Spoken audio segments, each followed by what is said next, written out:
everyone, welcome to Online Help Guide. Today in this video, I'm going to show you how to find your deleted friends on Facebook.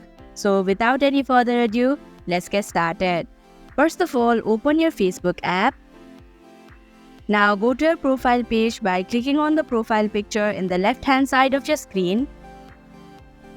Click on the three horizontal dots just beside Edit Profile option. Click on Activity Log option. Now click on the Connections option so that a drop-down will appear. Now click on Friends option. Then tap on Removed Friends option. And here you can see the friends that you had removed along with the date.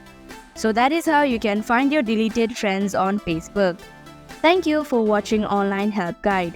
Hope this video was helpful. If it was, hit the like button and comment down if you have any questions or feedback. Also, if you are new to our channel, subscribe and hit the bell icon so that you don't miss our upcoming videos.